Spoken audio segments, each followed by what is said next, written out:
Welcome, everyone, to this episode of Sister Science. I'm really excited today to chat with Melissa Johannes. Melissa and I met literally in a yoga class, and she started to tell me her story of healing.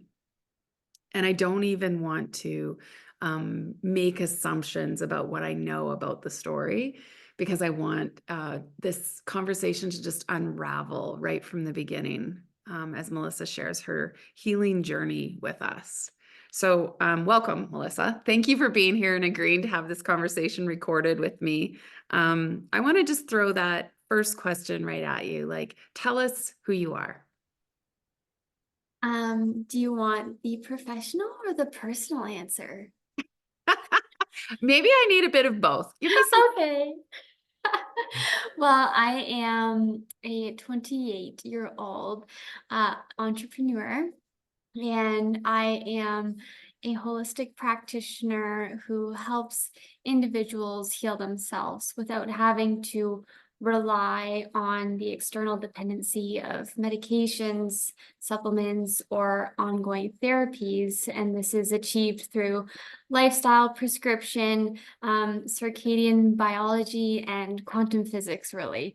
So, that is a little bit about who I am, and I love outdoor activities. I love skiing. I love yoga. I am into the woo-woo world of things, and I think that is really what brought us here to this conversation today. Yeah. So when anyone sort of goes into saying that they're like an entrepreneur, 20 year and almost like a wellness educator, usually you've come to that place in your life through some personal experience. So tell us that story.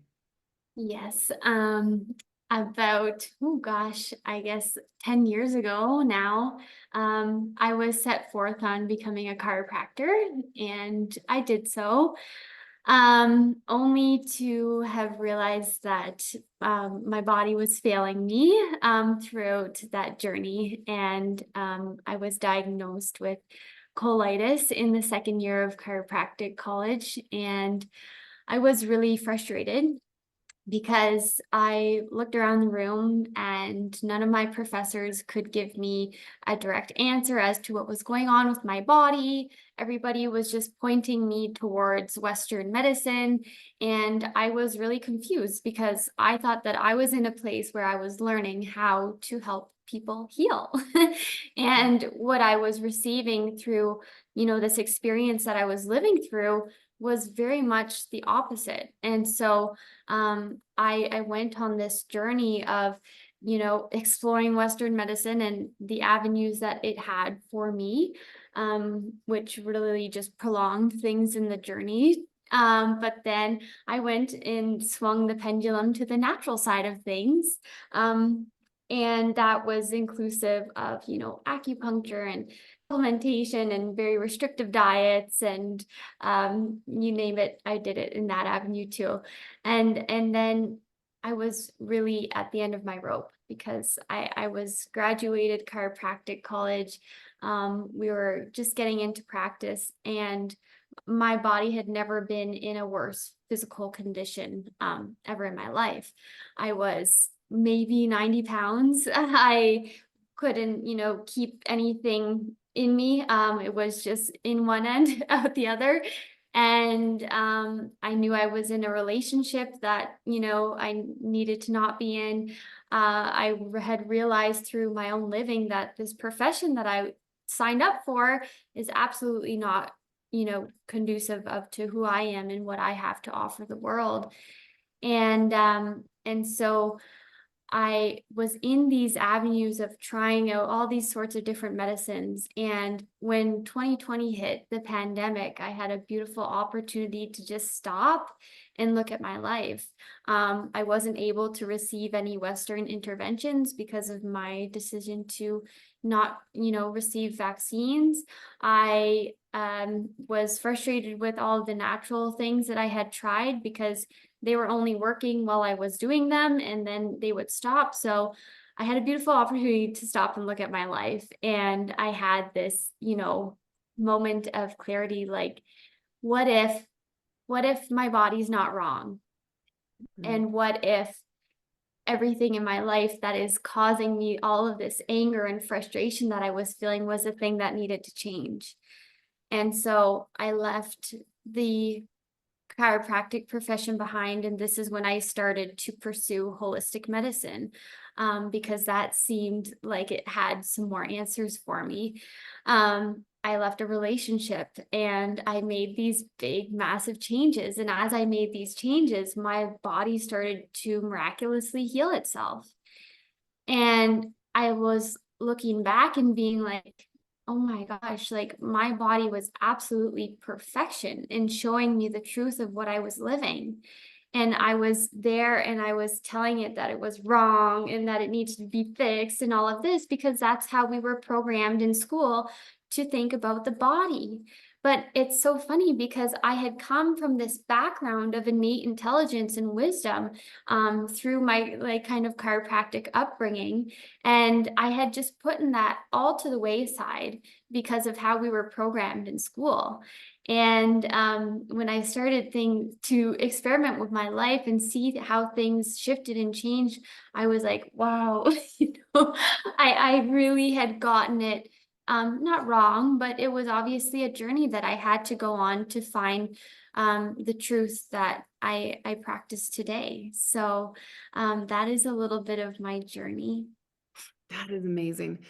And that I feel like that's where you and I in yoga class had to stop talking because we were just instantly like connected on that idea that your body doesn't lie and your body has answers and the wisdom within your body knows infinite amounts more than anything that modern medicine has been able to sort of bring into realization. And Yeah. this idea, there's the first cause of disease in Ayurveda is called crimes against your own wisdom. Mm. And just that idea of like you have a truth inside of you, and if you listen to it, it will always guide you. So it sounds like as you brought yourself to, I'm not going to call it svasta, is the word in yoga and Ayurveda that means seated comfortably in yourself. So Mhm. as you brought your life to a place where you were experiencing svasta, you were seated comfortably in how you were in relationship to the world around you and your own intuitive wisdom, you healed. Yeah, absolutely. 100%. Yeah. And that's how I see health. I see health as how in harmony are you with everything in your life? And if there is disharmony, that's where disease has an opportunity to present itself. But it's only a message to bring you back to you. Yeah. Yeah. Ayurveda talks about using like almost a toolbox to help keep the line of communication to your body, Yeah. to the wise messages of your body. And I feel like that toolbox is what I would use and what I would teach to my clients to help them stay um, in discernment of that voice. So you called it a moment of clarity where you had this really keen discernment of what that voice was saying to you. And then when you described what you do, you said lifestyle prescription, circadian rhythm, and quantum physics. And it made me giggle a little bit because I always find that any of us that are trying to tap people into inner wisdom, body wisdom, it's almost like we use these really big scientific words to go, guys, this is real. So I appreciated that. But speak to that. Speak to the idea that you know something, you have evidence-based knowledge through your own experience that gives you access to this truth. And now you just want to scream it from the rooftops. Yeah. Um, you know, there's something so beautiful that you just said there, the word evidence-based. And if I may just go on a little tangent, Please um, do. the program of school that I came from was evidence-based chiropractic. And what I saw with my patients during that time was that none of them fit the research studies that I was reading. None of them fit the exact things. And and then I was obviously doing tons of research for my own illness and my disease and trying to connect the dots. And nothing was truly useful because no research participant was me. Yeah. None of my patients was in those research studies that were being studied across the globe with such and such parameters. It just didn't make sense. And so there is there is a place for science, but it comes to a place when you're looking for truth that you've got to step back and look for real life evidence. And I love that you said like that's still evidence based because it absolutely is. Yet we have, you know, accepted this norm in society. Oh, if there's not a published article for it, then it mustn't be true or it mustn't not exist. But I can tell you from being where I have been in the academic nomenclature that they are not funding those types of things for a reason. And the reason is follow the money. Because if you had access to what you and I know and preach, you wouldn't need all of the other. And that is the higher ups. That's what they don't want you to know. But that's why I love you and I love this podcast that you've gotten here because you're bringing in an opportunity for truth to settle into people and find the wisdom within themselves. And so coming back to, you know, the evidence of, you know, my life, I guess, I didn't really have an intuition. I feel like when I started my healing journey with this disease, I was in such like control all the time. I was trying to manipulate my way through things, and the thing that cracked me open was the book Anatomy of the Spirit by Carolyn Miss. And Yeah. it was in that moment that I recognized, oh, it's my emotions, it's my mental health, it's my spirituality that are all creating this physical manifestation in the body. Yeah. And then I was like, wow, you know, all of these little whispers of stuff that I was feeling so deep inside, but I wasn't allowing myself to feel because that's not normal or that's not accepted by the general mass society, created this massive identity shift within me. Because I realize now, if I was going to start listening to this inner guidance and voice, this didn't align with the profession that I was in. And then, you know, I just kept making these clarities within myself and finding this new version of me who was extremely intuitive. And it's funny as I've blossomed out to this person, it's people from my childhood, people from, you know, the woodwork I haven't heard from in ages are like, I always knew you had something in you, you know? Ah, And I never recognized it myself because I was too busy trying to suppress it with intellect. And yeah. intellect will only take you so far. And that's why, you know, I really promote not just an intuitive way of life, but it's the ability to combine the intuitiveness and the intellect in a way that makes sense with how you live. There are physical laws and natural laws that take place in this world that are required to see certain changes in the body. And I accept that totally. That is why I still have some textbooks. That is why, you know, I really embrace myself into ongoing learning and testing and challenging what I know. But if I sit back and I allow myself to feel, I'm pretty good with that muscle too now. Yeah. And I do think that that's our societal conditioning, um, the beliefs and patterns that it's sort of the nurture over the nature piece for us. And it does have us sort of hijacking our instincts, often in favor of our conditioning. Um, there's a beautiful line in one of the Yamas and Niyamas books by Deborah Adele Under Truthfulness, where she says, when people say, I don't know, usually deep down inside they do know, but the cost of that truth is too high a price to pay.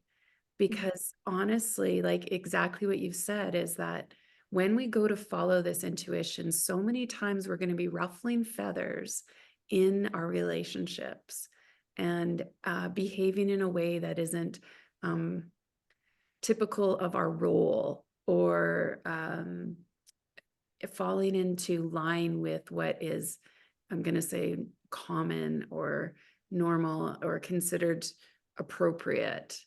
And we do favor academic knowledge. We do favor intellect in our society.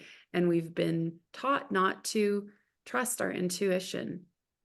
Yeah. Go Yeah, ahead. one of my favorite authors, Brian Wiest, Yeah. she's got this line, and your new life is going to cost you your old one.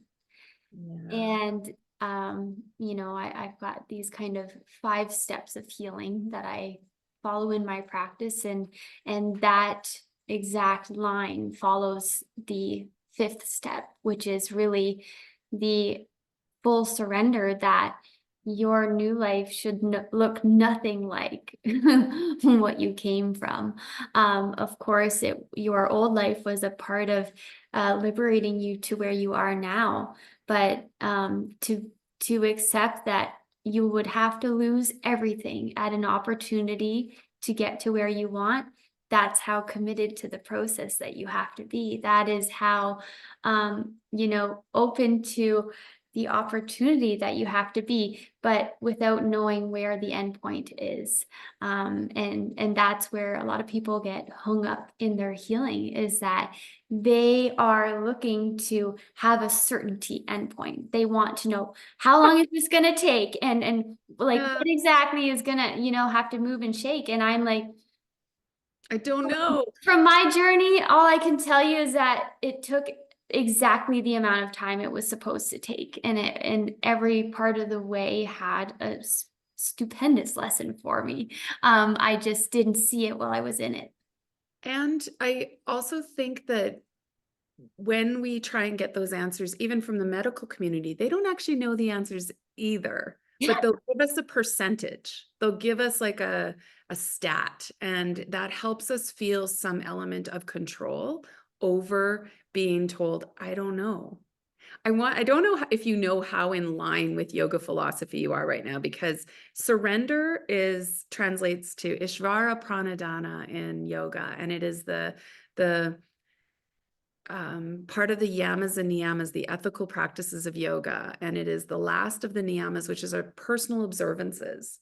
And so this idea that we do self-study, that's one of them. But then this surrender is almost like a continual practice of bringing yourself to a place of surrender, so that you can not have to control the outcome.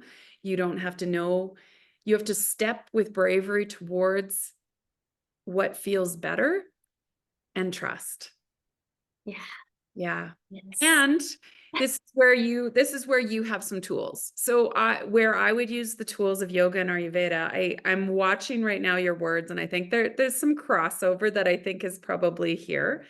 Circadian rhythm, lifestyle, and quantum physics.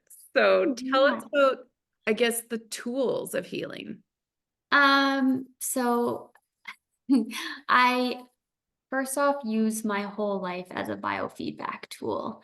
I let, every input of my life let me know what's going on in my body, and I let that kind of, mirror back with each other.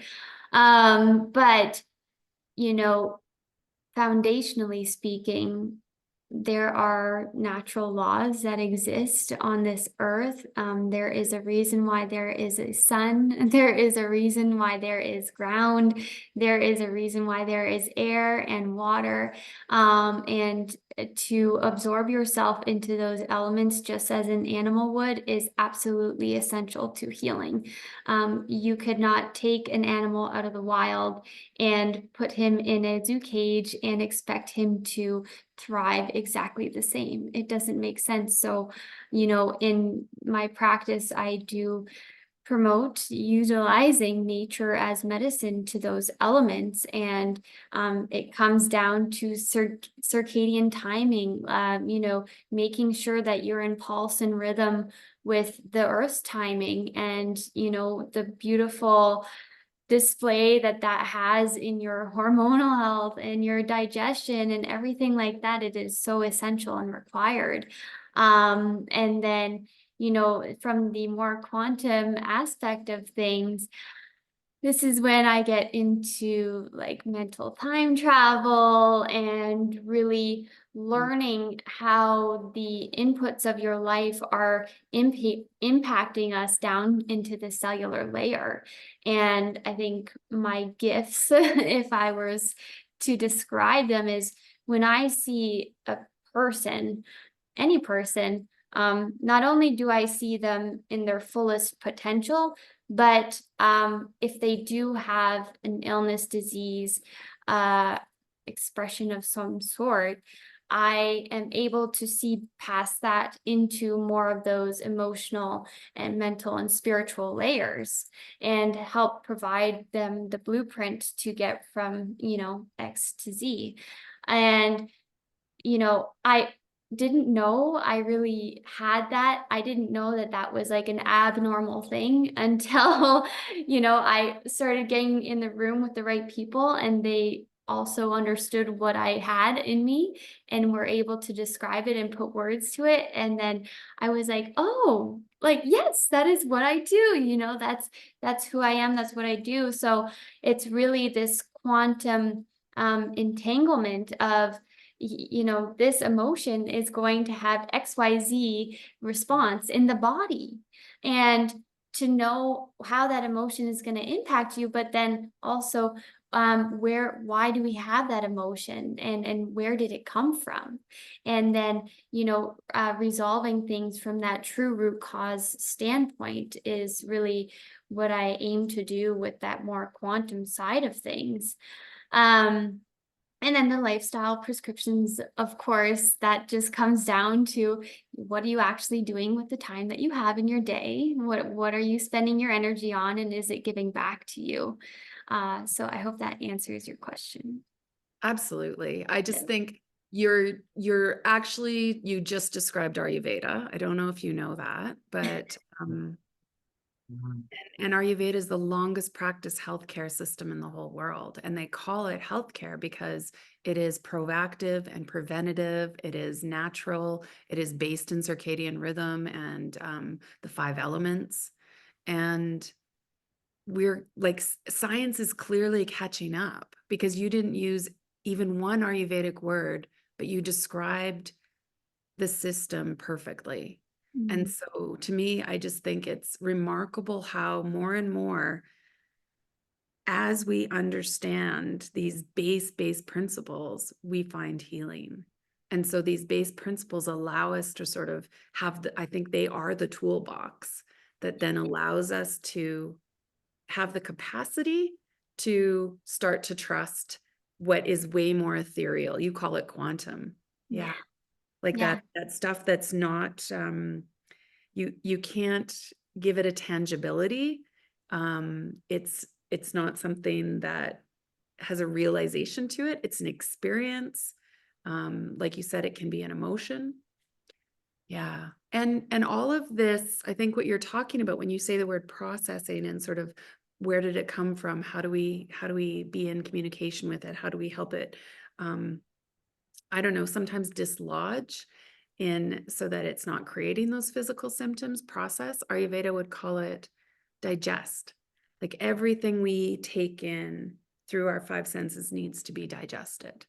And it's like you're helping people create the tools to be able to digest their life experience back to health. That's exactly how I see it. And that's how I, now look back and see my illness. I wasn't digesting anything in my life, and my digestive system was showing me the truth of that. And so it's the things in your life that you are digesting matter way more than, what we're actually feeding ourselves. Right. And it just took a lifetime to learn that. Yeah. I mean, It's so true. Like, I feel like our culture gets really caught up in what we eat, like this many calories or this probiotic or this specific algae or like some really tiny, tiny little molecule of a thing. And yet, if we just paid attention to how we eat and how we bring experiences and what experiences we choose to bring into our life, we wouldn't have to worry quite so much about getting really, really nitpicky about what. Exactly. And that is, what I focus on so much with my clients too. Yeah. Yeah. Because what's kind of scary in our world right now when we look around at our food options?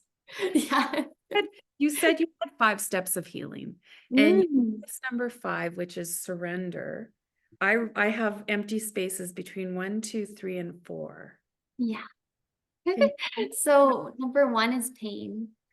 Okay. Um, Pain is It's not always perceived by us, but our bodies know it before we do. And a great example of this is if you were to go out and touch your hand to a hot stove, your body would perceive that far before your mind would. And what happens is there is a reflex arc in the body. The body goes, oh, hot. So we just had a message go from your hand all the way up to your spinal cord, and then back to your motor neuron, and then back to your hand. And then we have the message go to the brain. So pain is first what is perceived by the body, and whether that pain is emotional, physical, mental, or spiritual, we have Mm, pain is what's going to initiate this healing journey, or I like to just say the human experience. okay. Next, we have awareness, and awareness is okay. I understand how my traumas are contributing to how I'm showing up in my relationship right now, and that's the awareness part. But what happens is that people get stuck in the awareness and pain loop. Yeah. They become aware of where their pain is coming from, but they just don't actually do anything about it. And then the body is going to pulse again and go, hey, hey, here's the message. Here's the pain again. Okay. And now I'm aware again. I'm aware again. And then, things simmer off. So it's kind of a chaos cycle is what I like to call it, just going between that pain and awareness, pain and awareness. And that's where a lot of people get stuck unless they liberate themselves to the next part, which is choice. And choice is where we start to broaden our eyes to, okay, I'm sick of feeling how I'm feeling. What options do I maybe have going forward? And this is big time where I come in my work to provide not only like the options for you specifically in your life, but to educate you on the choices that you're making. Because if it doesn't make sense, why would you make the choices anyways? I get it. I would stay in that loop too. If I didn't understand that what I was doing was going to have this effect in the body, why would I waste my time doing it? So that choice part is really where we need to exercise this inner authority that has been forgotten or given away to the Western system for most people. And the choice is going to allow doors to open up for you. And then we have a beautiful opportunity to experiment. And I think that experiment is really that fourth one, and it's learning how to apply those choices into your life. So we're actually doing a little bit of the integration in there. And then, like I said, that fifth step is the surrender and the this is what it is. And I am fully here with this. I understand how these choices are having these impact on my body. And I am now aware, and I'm taking responsibility and an accountability to make the choices that are the best serving of me and my body and my life. And then that's where we get into that full surrender. And the thing is that loop just continues through our whole life on little scales, on big scales. It's always going to be there to test and persist with us. And so if we could just be aware of maybe what step we're at and have a little grace for ourselves in finding our way forward, it wouldn't be such a heartbreaking thing when we are up against a challenge, you know? Yeah. It is, I think it becomes a paradigm shift Yes. because it is it's creating a different relationship to your own life.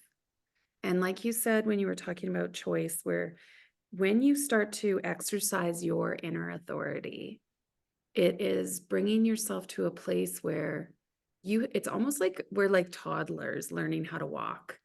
We will do it imperfectly. We'll fall down a lot along the way. And maybe that's the new mindset, is that every time I go to make a choice that's different from the one I've made before, I might not do it well. It might not be perfect the first time. It might not uh, be executed flawlessly, all these sorts of things, but it's trusting process. And I think we live in a very sort of goal end result based society. And like you said, just that surrender piece is the fact that if we don't get to this goal in particular, we sort of consider ourselves failed. And this whole mindset shift brings you to a new way of thinking around, I want that or something better. Maybe something that I can't even visualize how good it would be because I have no concept beyond this little small goal that I've made. But if your choices from inner authority, from body knowledge, lead you in a different direction from that goal, that's where the surrender piece comes in. Trust that it's leading you somewhere beautiful. Yeah. Yeah. And that is often people are just scared to do so. I mean, you could talk to me. It's real. We're terrified of listening. Yeah. We have no, um, we don't have role models that have shown us what it looks like. We can't look around society and say, that's what it looks like. Like I was thinking to myself, it shows up in our world in superheroes are allowed to listen to their instincts. Um, yeah, like psychics, but we don't ascribe that talent or gift to like every person. We almost pretend that it's special and that every person doesn't have access, or whatever they're listening to would be junk compared to. Yeah. It's so, I just have to say this because it's coming through my mind right now. But, when I was in school, anybody who went to school with me knew I had to try extremely hard. And the thing that I realized is that going through school wasn't about critical thinking, it was about conformity. And I knew that I was never about conformity. My family didn't support vaccines since I was a little girl. I had always challenged that narrative when I was doing my thesis in university. I wrote a paper on how to basically abolish HIV, and my virologist professor gave me a 99%. And the 1% was because of grammar and spelling. And it was a completely outside of the box solution to the HIV pandemic. And so I even have this example from my physics class, and we have always had these weekly challenges of, here's a challenge and come up with a proof for it. And we got this one challenge, it was like in biomedical physics, and I was like, oh boy, like, I don't know, I'm just gonna like think my way through this. I, use some abstract equations and stuff that I hadn't pulled out of the box for years. And that was the first time I had ever won a challenge, but it was so in this unconventional way that none of my classmates would have ever looked at. And I think that, I have always been that nonconformist. I have always been okay to be the girl who didn't really fit in. I would have rather been alone than to sit at a party and try and fit in with girls. And that type of mentality and the okayness to be alone. I was an only child also, but the okayness to be alone is what gave me the strength and courage to put my foot down when, the pandemic came along and say, no, I know that there's a deeper truth here, and I'm not going to get, whisked away in what they're talking about. And then that same inner nonconformity in me challenges everything. It challenges to find truth in everything, and not just this personal truth of, oh yeah, like I really like this, so I'm going to go here. No, it's what is true, what could be true for you and you and you and you. And that had to come through me constantly learning how to challenge my biases and really use those critical thinking skills. But in a nonconformist way. Yeah. Yeah. Well, and I also think that there's another piece to it, in that the intellect voice, the one that is so rewarded in our society and through our school systems and through our sort of career links, that intellect gets prioritized so much that it ends up being the only voice we hear. And it's almost like we have to learn how to tune the dial to our inner wisdom voice, because we're not in practice of listening to it. We don't always have it on the right dial. Sometimes it's just when we go to tune in, we just hear sort of like the radio fuzz. But when we give it the equal regard, when we bring this voice up and we let it sit beside intellect, and we tell intellect to be quiet long enough to actually listen and hear to what intuition and intuitive wisdom is saying, then we find choice. In that place, we find where our options are. And we also find the innate struggle of being human, because we are always, as human beings, we're always looking for belonging. And when that intuitive wisdom feels like somehow it might challenge our ability to belong, sometimes that's what makes us suppress. And we do live in a society where, profits and our consumption are sort of necessary for the GDP development of our world. It's almost like the things that we're measuring lead us to not further disregard that voice. So I guess my next question is, what is your daily, what are your practices that allow you to hold that inner wisdom voice in balance with the intellectual? Well, first and foremost, I make sure that my body is supported. And that is through obviously engaging with nature to whatever capacity is required to meet the demands of my day. And then I also utilize journaling, but I utilize my journal as my personal trainer and my therapist in one. So it's not just me randomly, going on about things in my journal. It's, I show up with intention, and I question things, and I get into the inner corners of my mind, and then I have a perfect kind of game plan as to how I'm going to address what I'm working through for that day or whatever. Yoga has been massively expansive for me. I actually never had a full yoga membership until I started attending alchemy yoga. And it was essential to me to get settled in here because we just had moved across the country in March, and we didn't know anybody. I didn't know anything, but I went to alchemy and I was overwhelmed by this sense of community and the support and just the you could just like be in that space. And the practice of yoga has just drawn so many parallels into me strengthening my mental muscles and my emotional muscles and my spiritual muscles.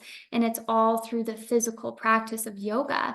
And it's so cute in my brain. I have like each one of you teachers in my like toolbox. Like when I'm looking for like really to hone in on my technique, I need to get like very precise. I need to make sure that things are tuned.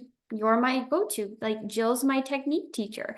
And then I have Haley, and Haley is there to remind me of the power and the strength that I have. And then I'm like, Jeanette is like going to church. It's a whole spiritual arena. And then Dan and Greg and, the men in that studio are like my structure. And it's like, that is where I go to relearn that and reintegrate my masculine side of myself, but in the most healthiest, way and expression. So yoga has definitely been massive for me.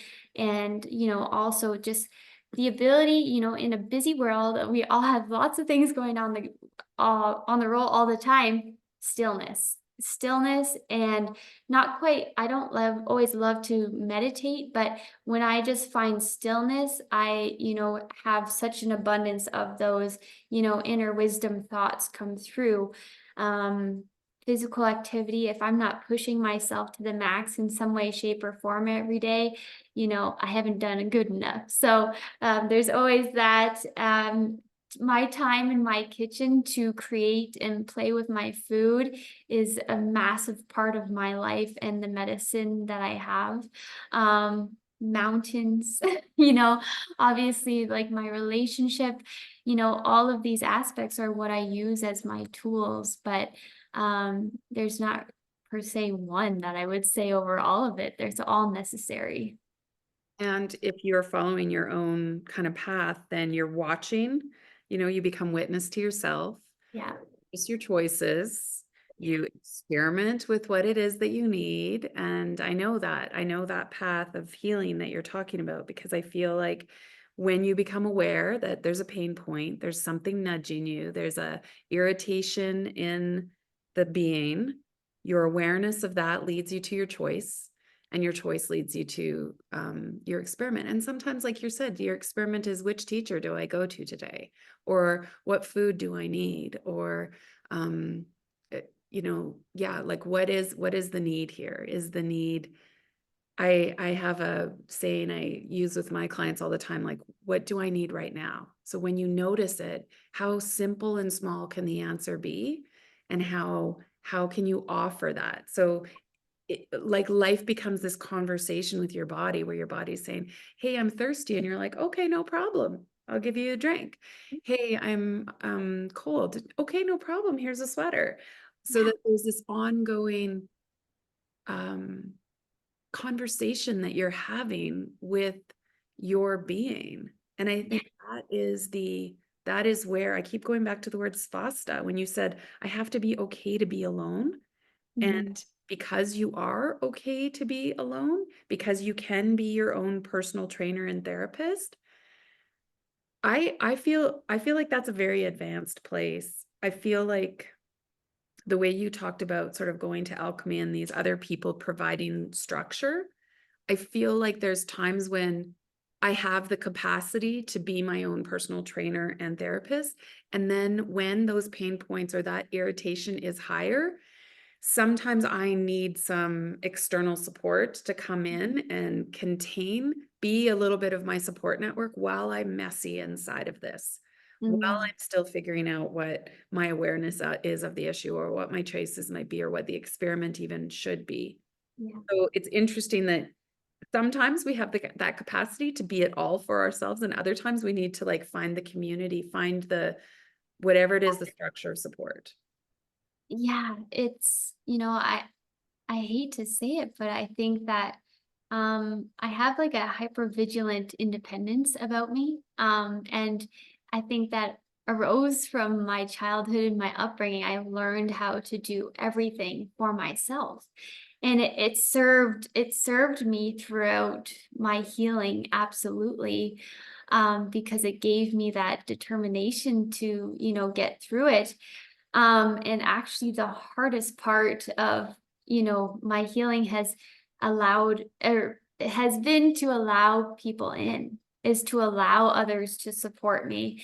And, coming to alchemy and just, it wasn't that I was looking for anything in particular, but it was just to be in a room of energies that weren't mine. And that was like so cool for me. Like all my little quantum goosebumps got going.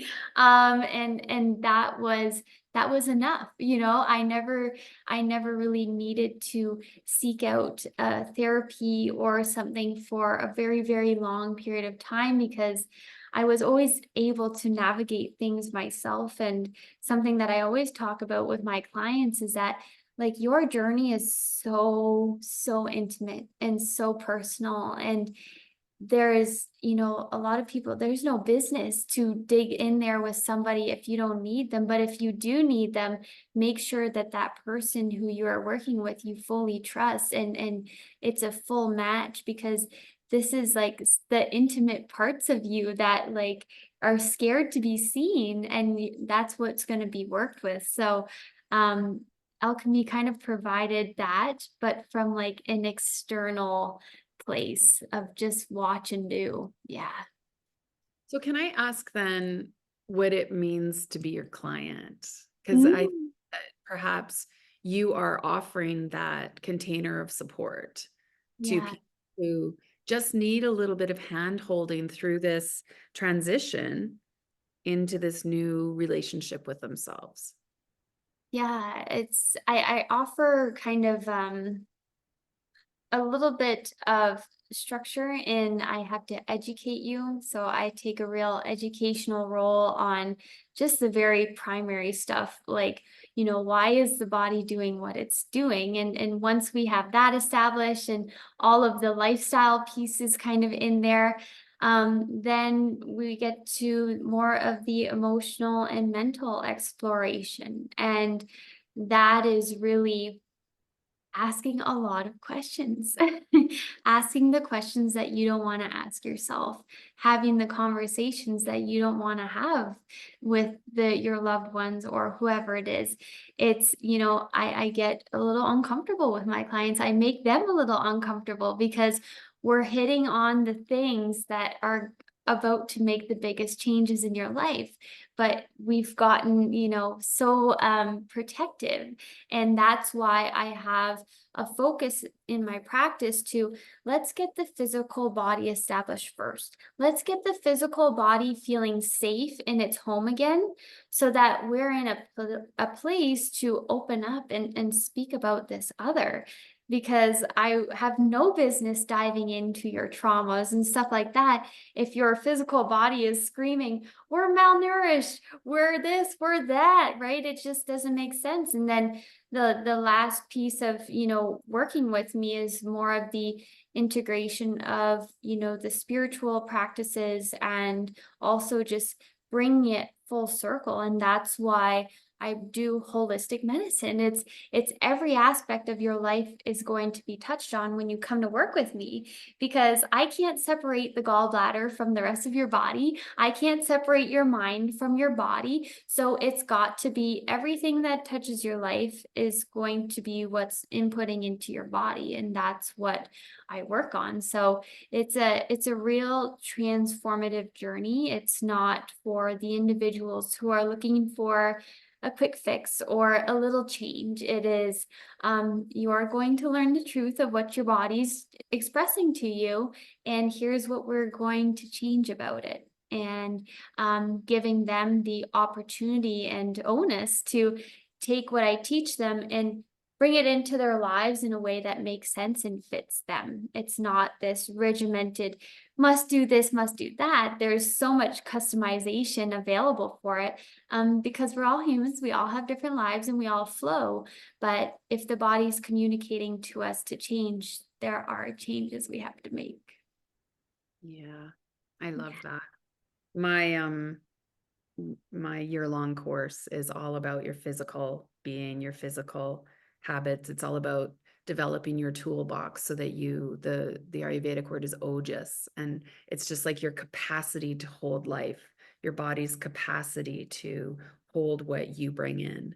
And then Ayurveda talks about your passion, your flame, your fire, and the prana, the air and ether that flow in. And you said at the very beginning, like these 5 elements, we are elemental.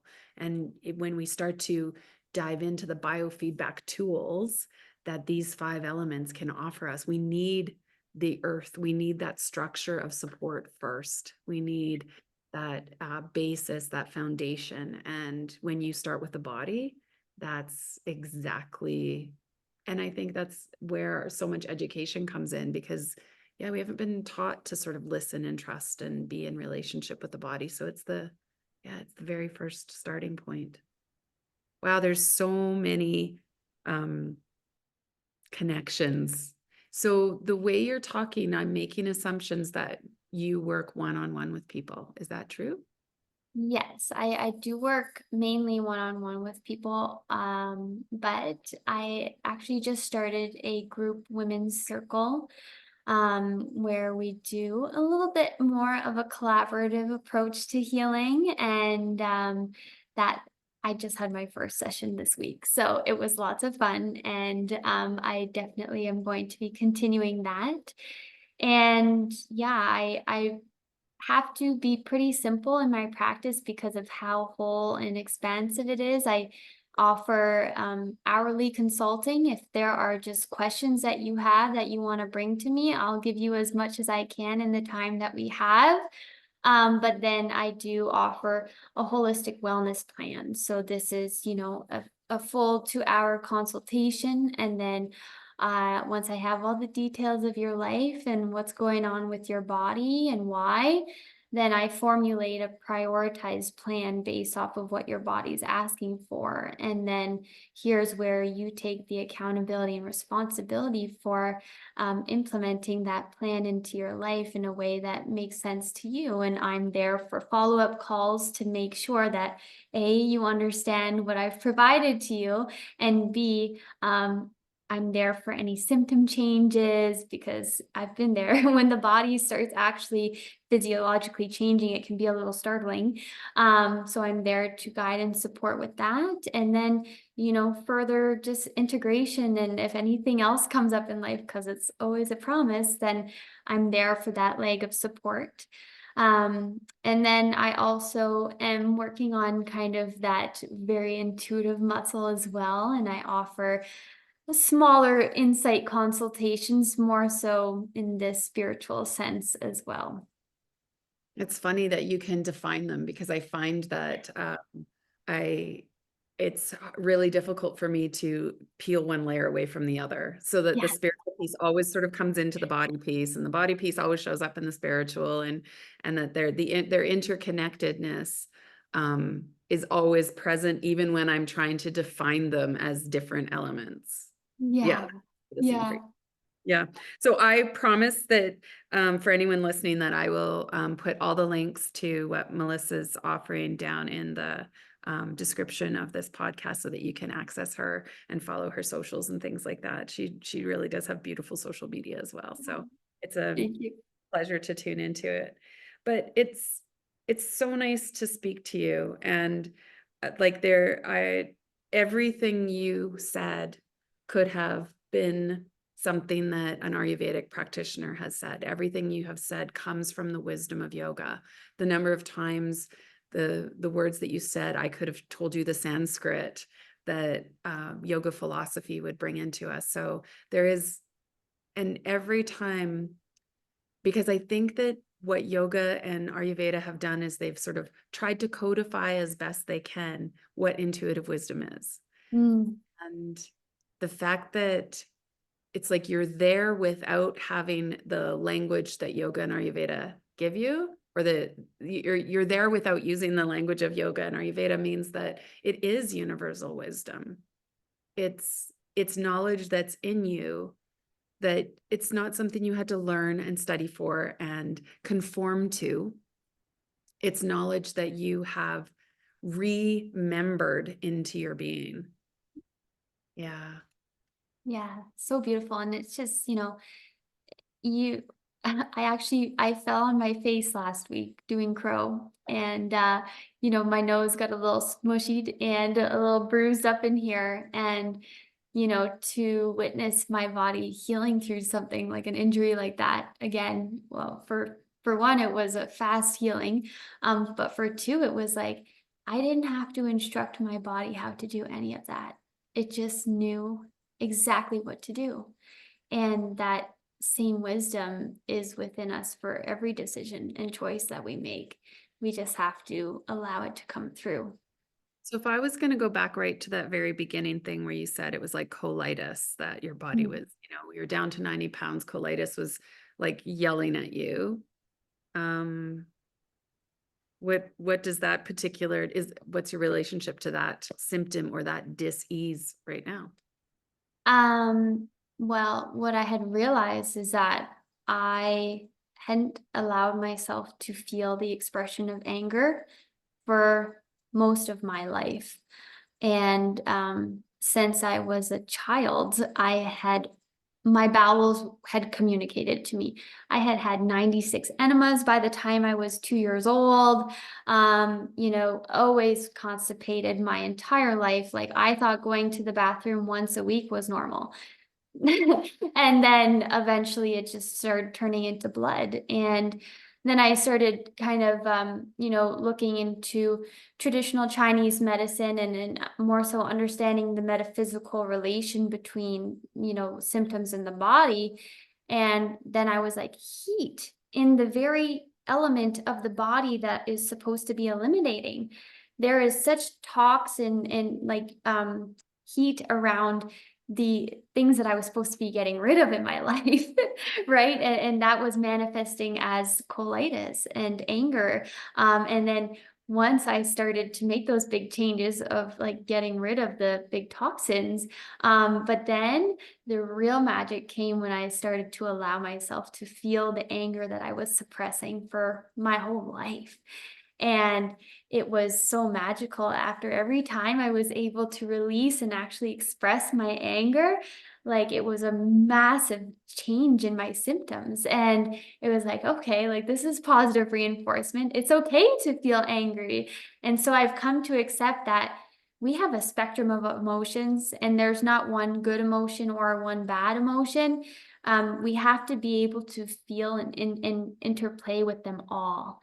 And it's through the allowing of them to be our guide as when we're in harmony with our emotions. And then learning how to cultivate that emotional intelligence of being like, you could have the worst day ever, but let's look over here and let's look for the good, or let's change things. Let's change the story to meet a story that's going to serve me rather than tear me down.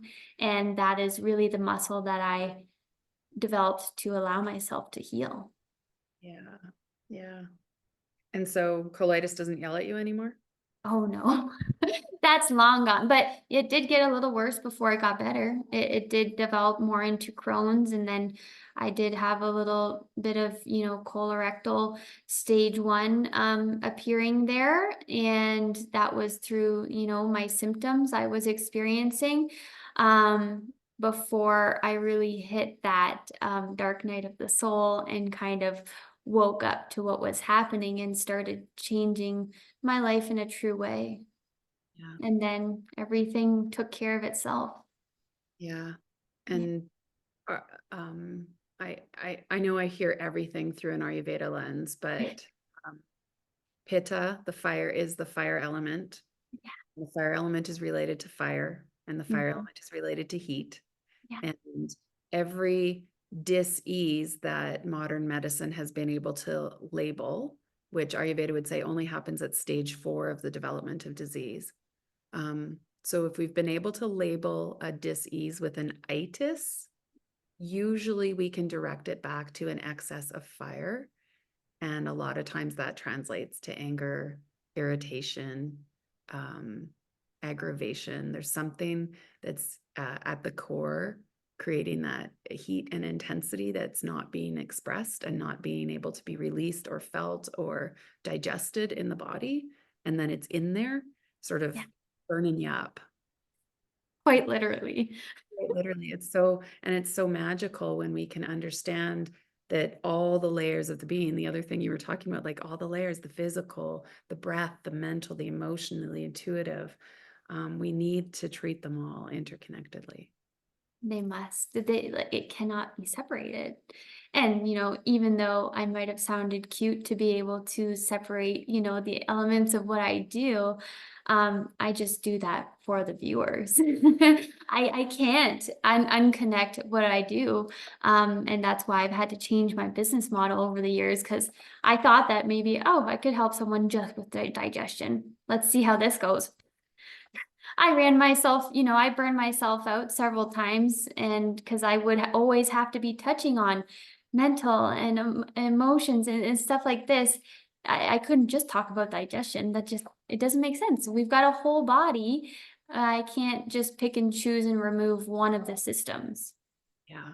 Yeah. And it is a paradigm shift. That's Yeah. what we're doing here. Yeah. Okay. Just in the goal of conciseness, I'm going to say thank you because I feel like we could probably sit here for about 3 hours and keep talking.